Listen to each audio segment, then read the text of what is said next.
കാല് സ്ലിപ്പാവല്ലേ, സ്റ്റെപ്പെല്ലാം വിജൃംഭിച്ച് കിടക്ക. ഇങ്ങോട്ട് നോക്കി. എന്താ എന്താടാ ഇത് നോക്കി. അവന്മാരൊക്കെ എവിടെ?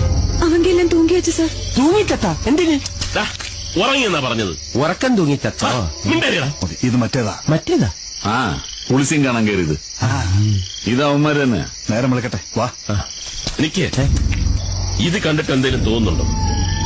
എനിക്ക് തോന്നുന്നുണ്ട്. എന്ത്? ഇങ്ങനെ ഒരു സൗകര്യം ഉണ്ടായിരുന്നെങ്കിൽ നമുക്ക് നേരത്തെ വന്ന് നോക്കാമായിരുന്നില്ലേ മഹാദേവ? അതല്ല, ഈ കാൽപ്പാടുകൾ കണ്ടോ? ഈ കാൽപ്പാടുകളിലെ ഇടതുകാൽ വലതുവശത്തും വലതുകാൽ ഇടതുവശത്തുമാണ്. ഇതെന്താ ഇങ്ങനെ? ഒരു കാര്യം എനിക്ക് വ്യക്തമായി. ഞാൻ പാരാസൈക്കോളജിയെ പറ്റി പറയുമ്പോ നിങ്ങൾക്കൊക്കെ പുച്ഛമായിരുന്നല്ലോ. ഇപ്പൊ മനസ്സിലായില്ലേ? നീ പറ, ഇതെന്താ ഇങ്ങനെ? എടാ, പുളിസീൻ കാണാൻ കയറുമ്പോ കാലിങ്ങനെ പിണഞ്ഞ് കയറി കഴിഞ്ഞാൽ കൂടുതൽ എളുപ്പമായിരിക്കും. Note the point. ഭീമമായ തുക ഫീസ് തന്നിട്ടാണ് ഇത് ഓരോരുത്തർ എന്റെ അടുത്തുനിന്ന് പഠിച്ചുകൊണ്ട് പോകുന്നത്. ഫ്രണ്ട്സ് ആയതുകൊണ്ട് പറഞ്ഞു തന്നേ ഉള്ളൂ. നിങ്ങൾക്ക് ഫ്രീ.